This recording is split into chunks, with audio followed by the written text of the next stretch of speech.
My love affair with the Richmond Football Club began when I moved to Melbourne in grade 5. I was lucky enough to get on the tail end of the last great Richmond sides, which was the premiership in 1980 and then the loss in 82. And then began one of the darkest eras of the Richmond Football Club of any time.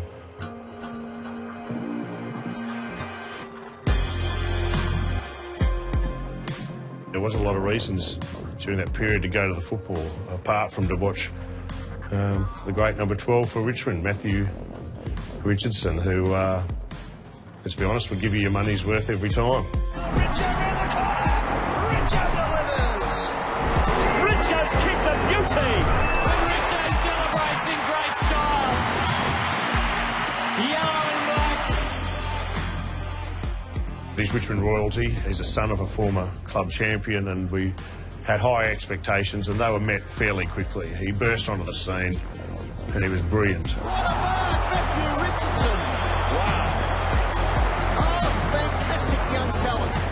He was the greatest pack mark I ever saw. I think he's probably taken as many contested marks as anyone I can think of in the modern era. He's kicked more goals on the MCG than any other footballer. And he's cashing in, and he's kicked 5. First to recover was Richard. Can he kick the goal? Richard in the corner! Richard for 10. Matthew Richardson's long ball, which is there. Unfortunately for him, he didn't play in the best Richmond sides, so he didn't get hit on the chest that often. As we said, he got more half volleys than McEnroe.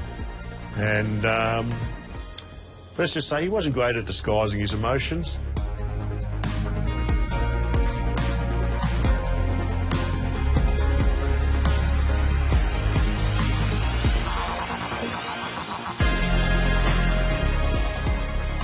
I think as a fan, what we loved about Richo was you felt he was feeling our pain, and you could often see it written all over his face. He wasn't a genius at disguising what he was feeling at the time, and I think that connected with a group of fans who often were just as frustrated as he was at the lack of success and progress of the Richmond Football Club.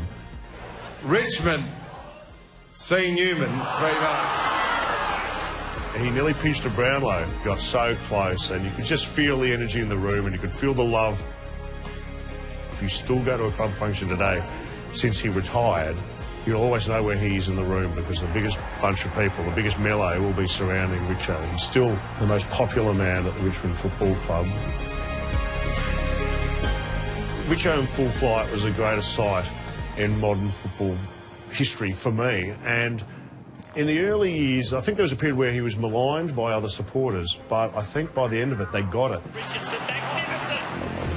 I can honestly say, week in, week out, as a Richmond supporter, as a Richmond fan, he was the great shining hope on the Richmond landscape. Richo from the angle, can he finesse it home? He can, and he reckons he might have the Tigers home. We're very tribal when it comes to football, but if you can cross those boundaries, as Richo obviously did, then you're in rarefied air, and that's why he deserves his place amongst the greats. He's a champion of the game, he's a champion of the Richmond Football Club, and he's a champion bloke. That's the highest praise I can give anyone.